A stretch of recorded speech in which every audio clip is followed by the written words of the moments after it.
Is liberty dying where you live? Escape to Keene at freekeene.com. The whole purpose of introducing the bill.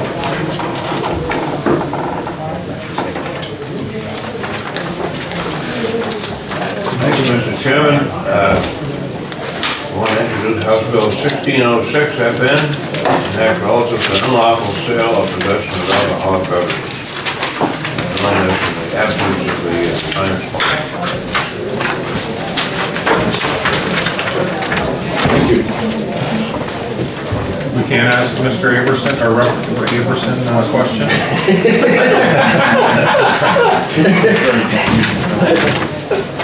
Is that a card for this? Yeah. I don't know.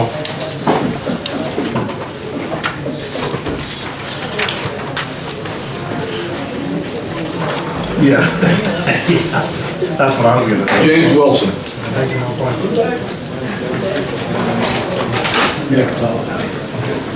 Can we slow down just a lot of takes a second to him catch up.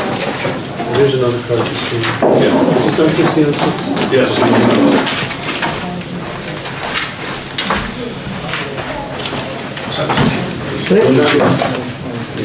He's trying to enter the. I'll wait for your say so. We're kind of rushing a little bit, trying to get things done, and it's a little more difficult to set up electronic device than it is to write. Well, no, that's not true. It's just not going to do both. Yeah, because the clerk is in here. And I'm a little rusty. It's been a couple of years since I've done it. Okay, this is number. So, Representative Wilson, first. Yes, he introduced the bill.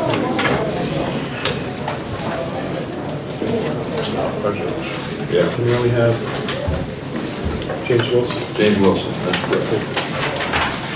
Okay, fine, thank you. I guess he's ready. Good morning again, Mr. Chairman, members of the committee. Again, for the record, my name is James Wilson, Chief of Enforcement and Licensing for the New Hampshire State Liquor Commission. I am here representing the Liquor Commission in opposition to this bill. This bill effectively would reduce the drinking age to 18 in certain situations, and contrary to what the language of the bill asserts, there is a voluminous amount of research that shows that that supports the minimum legal drinking age of 21. The bill also references European countries as having lower drinking ages, and that it's not problematic there. And I'm not sure where that information comes from, but I can tell you, not anecdotally, but firsthand, that is not true. Again, there's a lot of research around this, and in fact I have a paper here that's a few years old now, but it comes from the Department of Justice, the Office of Juvenile Justice and Delinquency Prevention, and it's titled "Youth Drinking Rates and Problems." And I won't bore you with all the material in here, but I think it's important to take a look at the introduction and some of the key points.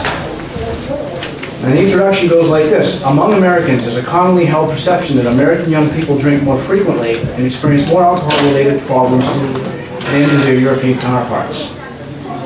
This perception, in turn, is often utilized as an argument for various changes to U.S. alcohol policies and prevention initiatives, including elimination of the minimum legal drinking age laws and development of programs that teach, quote, responsible drinking to young people. The study went on to ask the questions, is this in fact true? And as I said, I can tell you from firsthand knowledge that this is not true. In my time with the Division of Liquor Enforcement, I've had the good fortune to be elected to the board of the National Liquor Law Enforcement Association, which is a national nonprofit association dedicated to advancing professionalism of alcohol law enforcement. In that role, 2 years in a row, I was invited to speak at alcohol conferences in Europe, once in Stockholm, Sweden, and once in Utrecht, in the Netherlands, 2012 and 2013. The overarching issue that they deal with is public intoxication and alcoholism, particularly with their youth, because they start drinking so young. There are studies out there that will suggest that the earlier a person starts drinking, the greater propensity they have for dependency later on. All we're doing here is allowing that to happen. We're creating an environment that will incubate that alcohol dependence at a younger age. Any argument that says that reducing the minimum legal drinking age to teach responsible drinking is fallacy. It's going to create more alcoholism. What this study showed was that a greater percentage of young people from nearly all European countries report drinking in a 30-day period. The majority of those European countries, a greater percentage of young people report having 5 or more drinks in a row, or what we would call binge drinking. A great majority of European countries have higher intoxication rates among young people than the United States, and less than a quarter had lower rates or equivalent rates to the United States. This, I can leave this for you. I didn't go through and highlight all of the points because I know you probably have other people that want to talk to you, but I can tell you that while there may be some good intentions here, all this is going to do is start people drinking earlier. And when we do that, we create alcoholics earlier. And is that really what we want? I don't think so. You know, if this law were to pass, both of my sons could drink in my home. It won't happen because I'm a responsible parent and I care about their development. And with that, I'll open up to questions. Representative Penelon. Yes, thank you for taking, so would you believe, if you did a study of the parents in the state of New Hampshire when the law was dropped years ago, they would tell you, you do not want that to happen in this state. I know, because I had 4 boys at the time. I would believe that. Representative Martin. Yeah, thank you, Mr. Chairman, and thank you for your testimony. As I read this bill, particularly Chapter 2 and 10, as I go through it, doesn't this essentially legalize frat parties? Well, that is a possibility. I hadn't really considered that far, Mr. Representative, but I can see that happening. And follow up. And in that vein, how would you define a responsible adult? Well, again, that's a very subjective approach, right? And you know, I think in law enforcement we typically like to adopt a reasonable, prudent person standard, but even that is sometimes hard to pin down. When you're dealing with areas that are very emotionally charged, such as alcohol, which is really kind of woven into the fabric of our society. It really is. It's part of the American experience, right? But the notion of you know, if I let my kids drink earlier in my home, they're less likely to do it somewhere else, is wrong. Do your kids play Xbox and Wii at home? Do they play Xbox and Wii somewhere else? Yeah, they do. They're not going to stop drinking just because they leave your domicile. Thank you. And before I get to your question, a little thing that might have missed my concern, or deemed my concern, is on page 2, line 1. Basically repeals RSA 17910A, which makes it a crime to attempt to purchase alcohol. Therefore, anybody going in and trying to buy alcohol could not be charged, even if they're using a false ID or something to attempt to buy alcohol. Yeah, so this would repeal the attempt to purchase, which is basically if a minor goes into an establishment, say a convenience store, and they want to get a 6-pack of whatever their favorite flavored malt beverages, Mike's Twisted Tea or whatever, lemonade.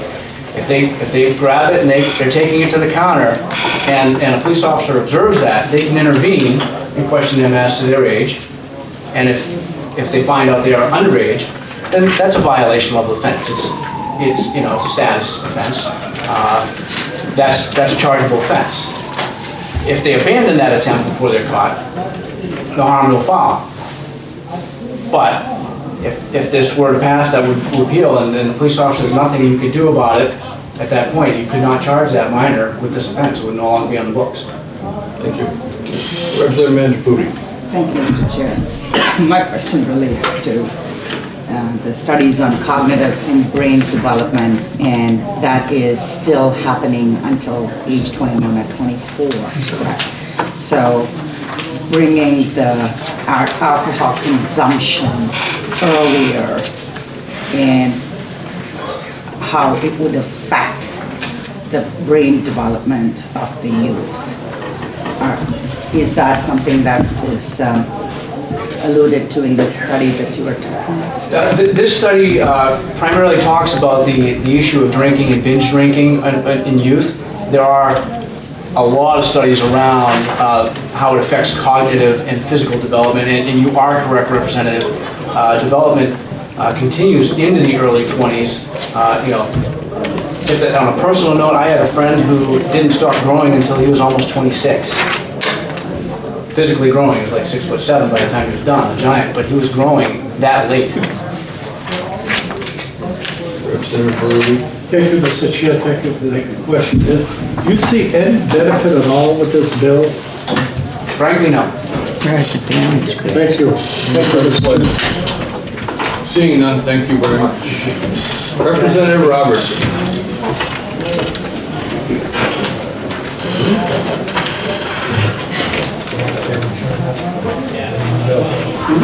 Thank you, Mr. Chair. Tim Robertson, represent Keene, and I have been a parent of 3 wonderful children who are now in their 50s. When they were in high school, I would talk to the local police, and we would discuss the fact that either my kids were in an athletic event, or they were in a play, or they were at some function. And I say, we're going to have a party afterwards, and some of them will bring booze, and they said, Tim, if you don't let them come to your house, they will go and see a local person who owns some acreage, and 50 of them will give $10 a piece, and he will go away for the weekend. And they will have the party in his field with no grown-ups, no limits, automobiles, and college kids who are home, who will take advantage of some of the young girls. So they would say, Tim, have the party at your house, and we would have it. And some of them would bring booze, and we would see they didn't leave. We would take all the keys. We were responsible adults, and we were approved by the local police force. We never had an accident. We certainly had kids who over-imbibed, and we would have them driven home by their friends. And like I said, it would have happened whether we did it or not. I would get calls from other parents, and I would say, yes, there will be booze here, and yes, your kid's coming. If he brings his booze, he can drink it. If you would like to come and help me chaperone, you're welcome. And I never had any other parents show up, and we did certainly drive some of these young people home. But like I said, it would have happened anyway. The difference would have been, there would have been no supervision, there would have been no elimination of 24-year-old males coming home from college. It's a responsible adult, and I was approved by the local police force. And this bill does or doesn't do that, but it's something in the real world.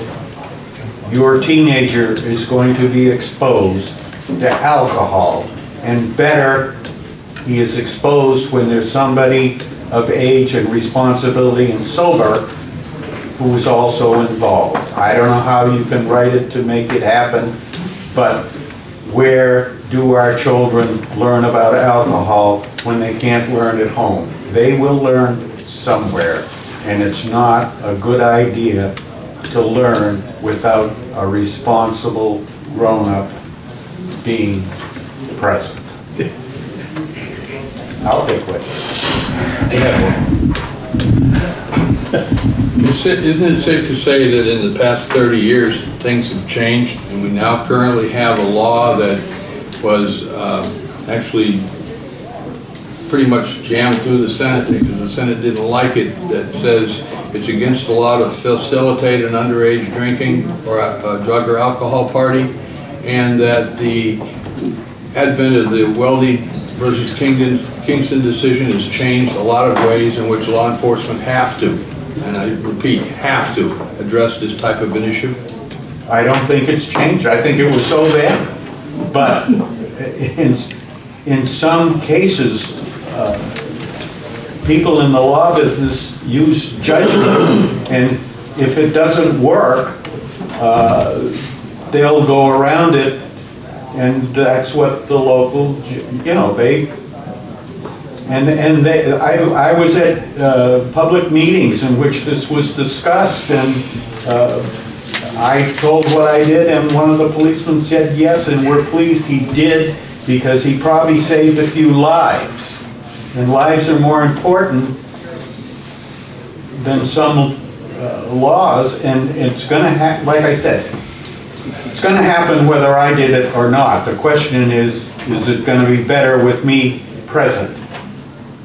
And even the other parents who were in shock when they called me, and I told them, yeah, your kid will probably bring the booze. We will not supply it, but you deal with your kid. And unfortunately, like many of us, we hide the real world from our children. They have babies, they drink, they do stupid things, and of course, never having been stupid in my teens like that, I never did anything like this,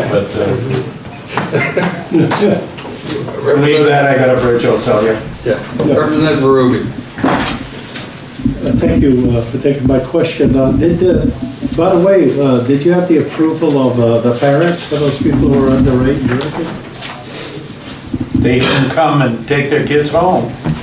They knew what was going on. I don't know whether they approved it or not. But it's not the law at the present time? Would you believe? I'm not sure I understand the question. Oh, okay. Thank you. Thank you, Mr. Chair. Representative Byrd. Thank you, Mr. Chairman. Could you talk a little bit about what I heard from the young lady in the green behind you? She explained how there's a huge problem in the last bill. She explained that there's a huge problem with drinking in our colleges. And also, if I remember right, back when I was college age, there was a huge problem with drinking.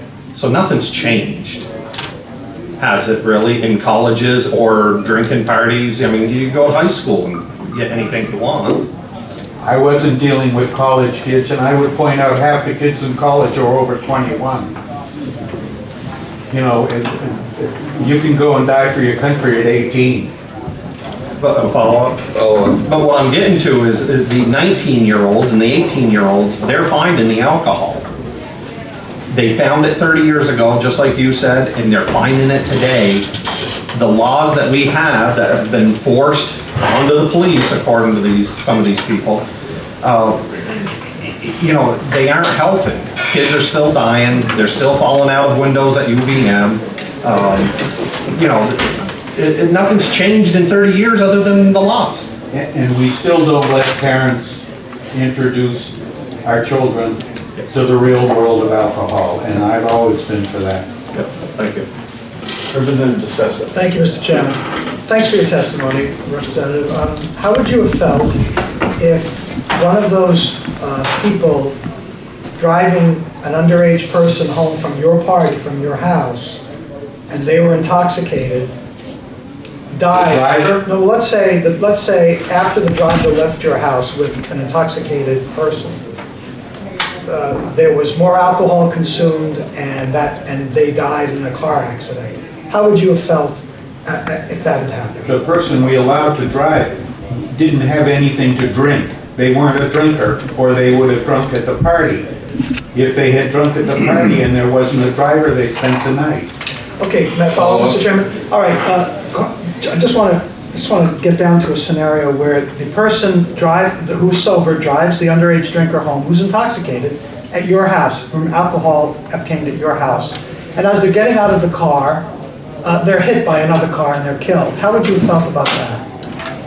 I don't understand why in their parents' driveway they'd have been hit by a car. If that happened though, how would you have felt?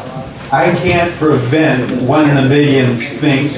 If it's a 1 in a million chance that it happens, I'm afraid I would say, you know, if we did that, none of us would get out of bed in the morning because any one of us might get hit. Thank you, Mr. Chair. Thank you, Representative Robertson, for your testimony. Just because a social behavior is accepted or not accepted, which leads to social ills, exists, are we trying to change the law to fit the ills, or are we trying to change the thing to explain?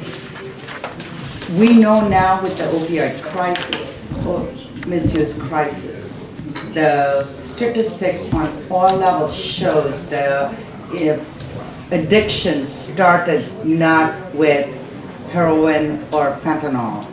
It started with alcohol and prescription medication. So it's the acceptance of it's okay for alcohol.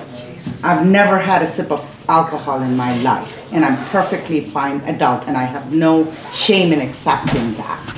And I could be a social misfit in that sense. But knowing what we know with epidemic, the statistics might have slowed down the DUI, the alcohol death, but it's shifted to addiction and overuse. So don't you think that making this more available, we are going to increase the crisis of the addiction? If I thought it increased the availability, I would say yes, but I don't think it increases the availability. It's available now, anytime you want it, anywhere you go. You just go to the local high school and say, and you're 18 and say, you know, I really need a drink. And they'd say, get a hold of Joe there. He can handle it for you. We tried prohibition. Didn't work. Doesn't work. The problem is we have made it a crime for you to be in the presence of kids who are already drinking. And so you can't deny them the ability to drive their car. We took every key when they got there. They did not drive. If they spent the night, so be it. If we had to take them home, we either got a kid who we knew would take him home safely, or we did it ourselves when there were enough adults so we could spare one. Follow up. Thank you, Mr. Chair. I outlawed Narrow it cigarettes. down. Let me narrow my question to, so are you telling me that every 15 to 18-year-old will drink? There is no 15-year-old in this country, in this society, that will not drink. No, So I didn't say that. are we making laws for just a small who would defy the law, break the law, but there is a bigger population? Are we trying to shift the society outlook to change the behavior, what is acceptable, what's not? You're missing the whole point. What I'm saying is if my kid's drinking, I want to be present. And if your kid's drinking, you're better off if there's a grown-up present. What I'm if I just don't saying want to drink? what this law, no, I understand you don't. But this law says no, any grown-up in the presence of a kid drinking is a criminal. And it's going to happen I'm not whether there's gonna a make you grown-up an present or argument. not. And I'm saying we shouldn't punish people. It's like we made it now legal for a person who's taking drugs to report the fact that his friend is dying of the drug he took. And he's not going to be arrested when they show up. And what I'm saying is alcohol dominates this country. The kids are exposed to it from the day they're old enough to walk practically. and they see grown-ups who drink beer, they watch TV and see the athletes drinking beer, they see all this. How come I can't? I'm a 18-year-old with 180 IQ, or I can play varsity football, I can do all kinds of things. Why can't I have a beer? It really cools you down after strong athletic stuff. And I withdraw. well, I'm just saying, it's not a simple situation, and having beer parties with no responsible grown-ups is not a safe thing to have. And to put somebody in prison because they try to keep kids under control. Maybe they can have one beer, maybe they can have two. And if they go beyond that, they are not going to leave the premises of grown-ups. So they won't fall in the woods and freeze to death. Representative Hirsch. I'll pass the Representative Marston. Thank you, Mr. Chairman.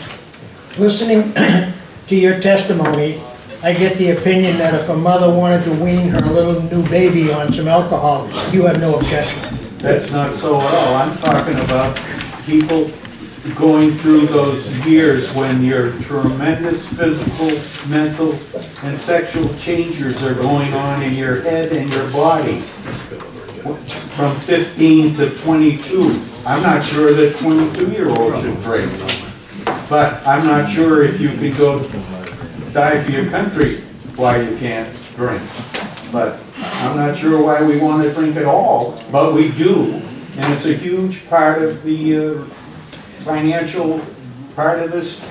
You know, like I say, I would outlaw cigarettes. It's the most dangerous drug you can have and the most stupid, and everything you say negative can say about tobacco, but it's perfectly legal.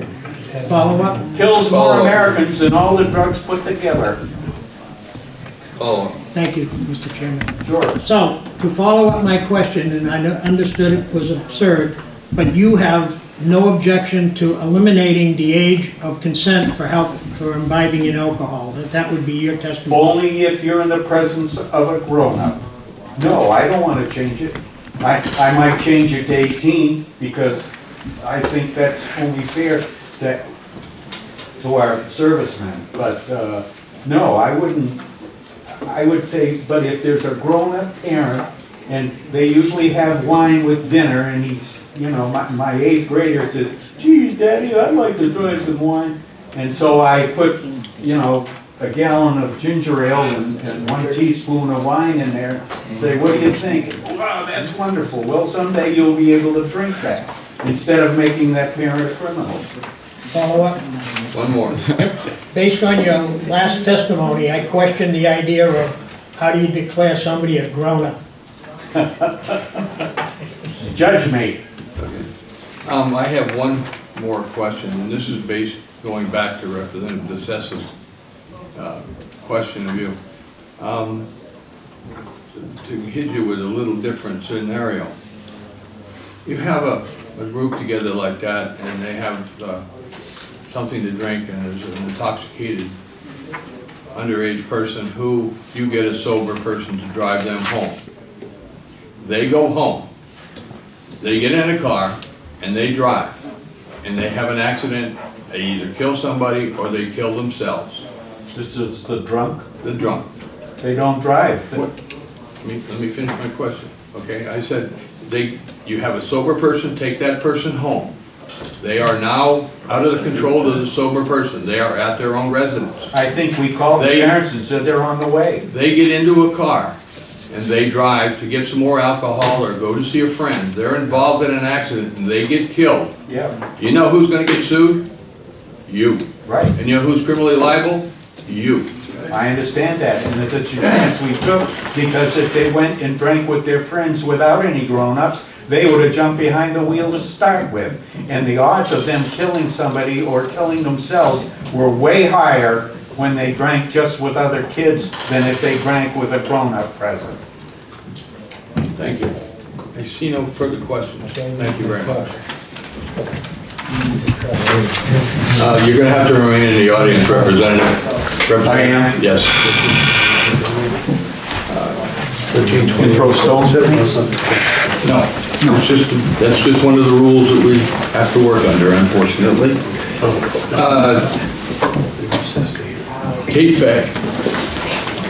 I was trying to figure out whether that was an A or E or what it was. I'm sorry, that's the result of my work. You can see mine. Oh, you don't want to see mine, really? My name is Kate Fry. I'm the Advocacy Director with New Futures. I'm here today. We strongly oppose House Bill 1606. What it does is make changes to New Hampshire's current law, which has been in effect since 1984, which establishes 21 as the minimum legal drinking age of New Hampshire. You know, you've heard these statistics, I'll say them again. Underage alcohol use in New Hampshire, as in other states, has shown some declines in the last 10 years as a result of concerted state and local efforts, policy changes, enforcement, like the drinking age of 21. However, we still have one of the highest rates of youth binge drinking in the nation. 2013, 32.9% of New Hampshire high school students reported consuming alcohol in the last 30 days, and 17.3 reported at least one episode of binge drinking, 5 or more drinks in the last 30 days. By not having laws like this in place, those numbers would only increase. You heard some of this information already. Drinking adversely affects the brain development of adolescents and young adults. Research has established that brain development continues through the mid-20s, and as we heard, even after the 20s, in age 26, as Chief Wilson brought up. Drinking during the critical period of adolescence and early adulthood may permanently harm the brain.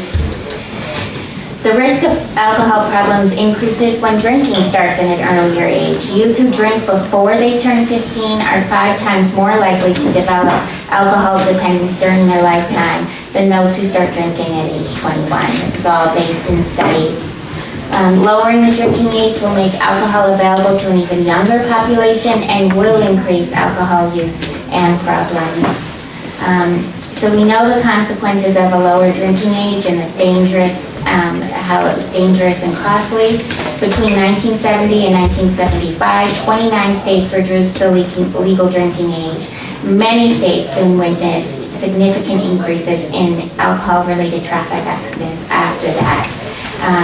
President Reagan signed the drinking age, minimum legal drinking age in 1984. It's predicted that thousands of lives a year have been saved based on that law. So we thank you for the opportunity to testify, and I do urge this committee to vote in expedient to legislate on it. So I do have written copies of mine. Thank you. Representative Mandipudi. A quick question. Thank you, Mr. Chair. The studies that indicate 2 statistics, if you can highlight or send it. One is the drop in DUI in teens, and also the fatal accident relating to alcohol alone, not other things. Are there statistics specifically available to those? I'm sure there are. That's not what I have in my testimony today, but I'm sure there are, and there may be others who can speak to that as well, too. Thank you. Thank you. Any further questions? Seeing none, thank you very much. Did you figured I'd give you a shot earlier on this one? I support this bill, but in my opinion, it doesn't go far enough. I did like the suggestion that Representative Robertson made earlier. I'm Ian Freeman, by the way. I am one of the co-chairs of the New Hampshire Liberty Party, that ultimately the best choice would be to allow 18-year-olds to drink because they're adults and they should be able to make decisions for themselves. But we know prohibition doesn't work. It didn't work back in the 20s, and it doesn't work today. The idea that the government's laws are in any way, shape, or form affecting whether or not teenagers are drinking is absolutely ridiculous. I'm in my mid-30s now. I started drinking at age 16. And my first experience with drinking was a group of friends who had gotten together while their parents were away, of course. And ultimately there was beer, and one of the guys that was drinking ended up in the bathroom with the door locked and he wasn't responding to knocks after a while, so we didn't know what was going on in there. You know, worst case scenario, he'd passed out in the bathtub and was drowned to death. Thankfully, that wasn't the case. He was just passed out, so he did not die in that particular instance. But, you know, first time drinking as a teenager, not exactly a safe environment, and that's because teenagers can't drink in safe environments. They have to go and drink with other teenagers in dangerous places, as Representative Robertson was pointing out. You know, the people who oppose this bill trot out study after study as though it really means something. Of course, you can make studies show whatever it is that you want them to show. Really, this is about personal freedom. And in the Live Free or Die state, you should have the personal freedom to make choices for yourself at age 18. And in this case, this would allow 18-year-olds to drink in the presence of someone over the age of 21. So it's a step in the right direction. One of the consequences, the unintended consequences, I think, of whatever prohibitions you have on people between 18 and 21 drinking, is that you end up creating real animosity towards the police. So if you want people to appreciate the police and the job that they're trying to do, which in some cases is to actually help people and solve real crimes with victims, what you end up doing is you have the police going and busting underage drinking parties, and again, you know, college students for open container. I see this all the time in Keene, which, as you know, is a college town. And of course, that just creates real animosity towards the police, because these are not your friends. The police aren't there to help you. They're there to put you in a jail cell if you're under the age of 21. And that doesn't exactly generate warm feelings towards the police from young people. So yes, people who are young would be better off if they could drink under the supervision of adults. But right now, adults are criminals, considered criminals if they are caught assisting young people with learning how to drink. So instead, they are relegated to drinking in the underground and in the shadows, which we all know it continues on. And one of my favorite questions to ask the police when I get the chance is, did you drink under the age of 21? And most police will, if they're honest, will admit that, yes, of course they did. I mean, almost all of us did, right? Excepting Representative Mangiaputi. Almost all of us probably drank under the age of 21, and probably most cops did too. Any police officer who won't admit drinking under the age of 21 will not say they didn't. They just won't answer the question. And I suspect that's because they did and they don't want to admit it. So we all know that teenagers are going to drink anyway. This will allow them to make better decisions and not put as many people who've never hurt anyone else in a jail cell. Thank you. Any questions? Analysis has a question. Yes. Thank you for taking my question, Mr. Freeman. Are you aware that it was probably maybe about 25 years ago that the state of New Hampshire lowered the age to 18? They lowered it to 18, yes, 25 years ago? No, I was not aware of that. And that there was such an outcry for parents out there to get that changed. We changed it within 2 to 4 years. Well, what a shame that parents would be so upset about something like that, because ultimately the prohibition on drinking does nothing to stop teenagers from drinking. It never has and it never will. It doesn't, follow-up question, and I have another one after. It doesn't stop it. But the legislature should not encourage it. We are here to protect the people. It's not an encouragement to allow people to make decisions for themselves. It's legal for me to go home and drink bleach tonight if I want to, but that doesn't mean that you're encouraging me to because it's legal. Follow-up? Follow-up. Could you tell me what you would say was an adult in the room with him drinking? What kind of adult it is that they don't drink, period? Or what kind of a person is it that can supervise them?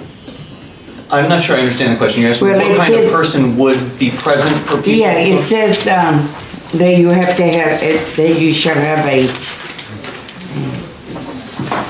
responsible adult. Responsible adult in the room with you. Well, I would say that generally anyone who would be willing to supervise someone who's young drinking would be that's a relatively responsible thing to do in general, because you obviously care about that person and you don't want them to hurt themselves or get involved in some sort of underage party where dangerous things like drinking and driving or possible sexual assault might occur. So by being an adult in that situation would be the responsible thing to do would be to provide them with a place to drink where they could drink safely. Thank you. Representative DeSeta. Thank you, Mr. Chairman. I'm all for personal responsibility and limited government oversight. Believe it or not, I'm a Democrat. But would you agree with me, or disagree, okay? Would you agree with me or disagree with me? The question is that your personal responsibility right ends when it infringes on mine. And let me follow up with an example, and I'd like your answer. If the state allowed anybody to drive any car they wanted on the road and didn't have inspection laws or didn't require certain safety issues on vehicles, there's a likelihood that your vehicle might get me involved in an accident and it might hurt me or my family, such as if you were drinking and driving as well. So wouldn't you agree with me that personal responsibility is fine, but when it comes to laws that protect all of us, you're going home and drinking bleach, it's not going to affect me.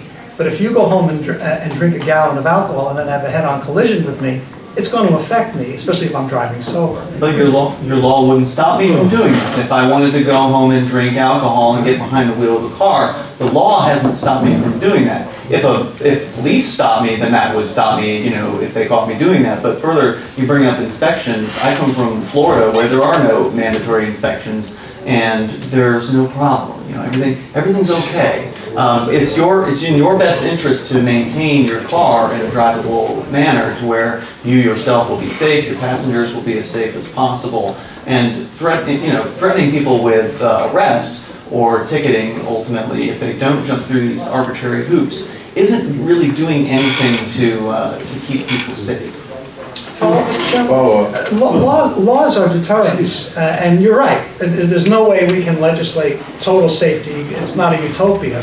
There are going to be people who are going to get guns illegally, who are going to drink and drive illegally. But wouldn't you agree that a law as a deterrent might prevent somebody from doing it because of the consequences if they break the law? I think that there's nothing wrong with the idea of stopping someone who's a dangerous driver on the roads. Okay, so I don't disagree with that viewpoint. Okay. And ultimately, I think that having known people who've had DUIs in the past, I find that they tend to get multiple DUIs. So I don't know if there's really much evidence that the law is doing much to stop them. If they get caught once and are punished once, you'd think that would stop them the second time. But they'll go out and get a second, third, fourth DUI, and that hasn't stopped them. I'm not arguing for DUIs here. This bill doesn't affect that. Yes, thank you, Mr. Chair. Thank you for taking my question. There's one thing, and that is when we come down to the basic, isn't it the message that we are sending to the people of this state? Was that a question? The message that we are sending, it's very basic. What message do we send if we were to pass this piece of legislation? I think the message that you'd be sending if this legislation passed would be that New Hampshire is moving more towards the idea of allowing people to live free, which they should, and that ultimately that personal responsibility is respected and that people's individual choices are being respected. Thank you, Mr. Chair. Representative Martin. Thank you, Mr. Chairman. Thank you for your testimony. Sure, thanks. I have an admission and a question. My admission is, yes, I drank like hell before I was 21. But I had the benefit of 2 years in Vietnam before I was 21, so I guess that balances it out. But something that we're hearing a lot of this session in these bills, and it seems to be what you're advocating too, is the solution to bad behavior is to legalize it and it goes away. Well, in my opinion, bad behavior is to take someone who's 18 and just simply trying to have some alcohol with some friends and give them a criminal record. That's, in my opinion, bad behavior. It's a normal behavior for people to drink under the age of 21, as you've just admitted to. Would your life be better today if you had been arrested and brought up on criminal charges because you happen to be walking down the street while carrying an open container of alcohol at age 18. I suggest that your life would not be better if you had that criminal record. And further, again, I live in Keene. I see this happen all the time with college students walking literally from one house to another house. And obviously this isn't your issue, this is an open container and that's a local ordinance, but it's the same concept. They are illegally carrying that alcohol. Well, guess what? They're gonna go to the court system. Mommy and daddy are gonna cut the $500 check or whatever, they're gonna give that to the courts, and they're gonna go out and they're gonna drink next weekend. It's not gonna stop the college student from drinking at all, it's just going to enrich the court system and make college students really despise the police and the Quick courts. follow-up. So if this bill had been law several years ago, the Pumpkin Festival riot would have been a good thing for Keene?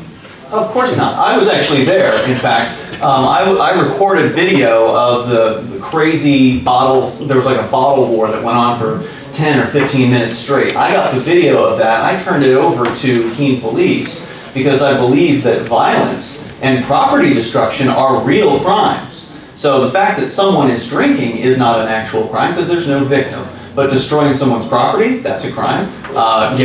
Throwing a bottle at somebody, that's an absolute crime. So I assisted the Keene Police in that particular investigation, but I will not assist the Keene Police in investigating whether or not someone is drinking under the age. In fact, I will inform people of their rights, and it's your right to refuse a police search. For instance, if you have a water bottle with something questionable in it, if the cap is on it, I want college students to know they don't have to hand that over to the police because it's not going to make their life better for the police to put them in handcuffs and then put them to jail over that. But if they're hurting people or destroying property, that's a real crime, and that's what the police should be investigating. That's what they should be spending their time on, not investigating whether or not someone's throwing a party in the woods. Representative Burke. Thank you, Mr. Chairman, and thank you for your testimony. And for full disclosure, the drinking age I'm 55 in 1978, when I turned 18 was 18, and I had my first alcohol at 16. Not surprised. And with that said, we heard some testimony from, and I want to know your opinion on it. I'm trying to think of the right word. Statistics from the Department of Justice. Is that kind of like, the fox watching the hen house when, those statistics always slant toward, supporting laws? Well, anybody that is a statistician, anyone who studied statistics knows that it all really depends on how the questions are asked and, who you're asking. You can skew things in whichever direction you want to make people believe whatever it is that you want them to believe. And that's why I said the statistics don't matter. You could show me statistics that were very, very persuasive, but ultimately this is a question of individual liberty. And should an individual at the age of 18 have the ability, the liberty to make decisions for their own body? I say yes. Thank you. Before you do that, Representative Cody, I'd like to ask you if you're really aware that a possession of alcoholic beverages is actually not a crime, it's a violation, it's a status offense, and you can't be put in jail for committing a violation level crime? Not exactly true. If you don't pay the fine, they will put you in jail. Totally different thing, but quite frankly, that doesn't happen very often in the state anyway. That doesn't make it any less traumatic, Representative Cole. I've been on the streets when, with my video camera, when college students have been taken by the police for this. And in most cases, you're right, they will just issue a ticket, they'll confiscate the alcohol, and they'll let the person go. Unless the person doesn't give their name, in which case they will be arrested and then taken down and booked and then ultimately let go with a court date where they'll be, they'll have money extracted from them. But that doesn't mean that just because it's not a misdemeanor doesn't mean it's not an absolutely horrible experience to be targeted by the police for this. These are people who, when you were growing up, were told these are your friends. If there's a problem, go to the police and let them know. If you're lost, you go to the police. And then you find out that these friends are actually looking give you tickets and harass you. I've seen countless college-age young ladies crying in police custody over this. So clearly it is a traumatic occurrence on an evening where they were just enjoying time with their friends, walking in most instances in Keene from one house to the next, And this wasn't necessary. The cops could have been investigating real crimes like rape or murder or something like that, property destruction. Thank you. Representative Mangiapudi. Thank you, Mr. Chair. Thank you for your taking my question. Sure. My question is increased evidence of violent behavior, impaired judgment due to intake of alcohol. That's a well-established study or science has proved. It impairs, it alters the judgment. Sure. Would you agree? Alcohol is one of the most dangerous drugs known to man. Okay.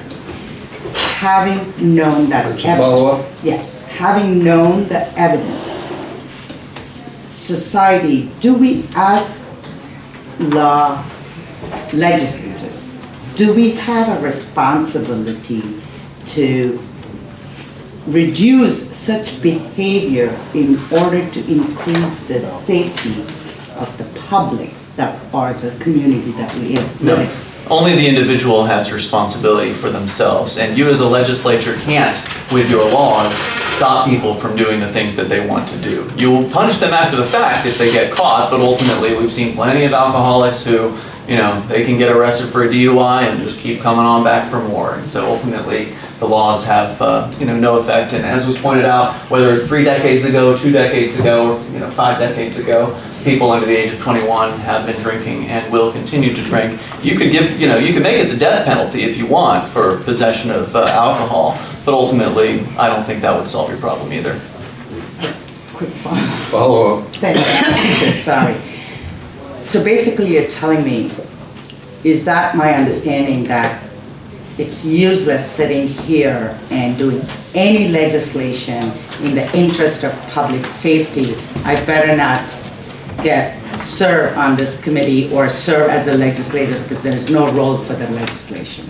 Is that the... If we're talking about consensual acts involving, involving adults, then yeah, I would say that whatever you say is going to have very, very little effect on what people really want to do. In this case, young people want to alter their state of consciousness with alcohol. Now, mind you, I agree with you, alcohol is a dangerous drug. If you look at, there's a chart that came out, I think it was Professor David Nutt from the UK. He was with the equivalent of the DEA, essentially, over in the UK. Anyway, he came out with a chart of the most dangerous drugs, and alcohol was ranked right up there with heroin as far as it being the most dangerous drug. But yet the state of New Hampshire is a dealer of this most dangerous drug when all things are considered. So personally, I'd like to see, cannabis made legal, and we've talked about that before. I think that actually might reduce some of the use of alcohol if people had other alternatives that they could go towards. But ultimately, I think that what you could do if you wanted to affect things is tell your story about how your life has been better because you haven't been using alcohol and that you've been more productive in life. And go with education rather than enforcement. Because when you enforce on people who ultimately haven't really committed a crime, meaning there's not a victim, when you enforce these laws on those people, it just makes them disrespect the law in general. If the laws are seen as stupid or useless by young people, then they're less likely to respect anything that you say. I see no further questions. Thank you very much. Thanks for listening. Lieutenant Shapiro. We'd like to invite you to visit freekeene.com. Freekeene.com features audio, video, and blogs chronicling the transition to a voluntary society. Freekeene.com also has comments and discussion forums so you can be heard. Freekeene.com. I should be in Keene, New Hampshire with the Free Staters.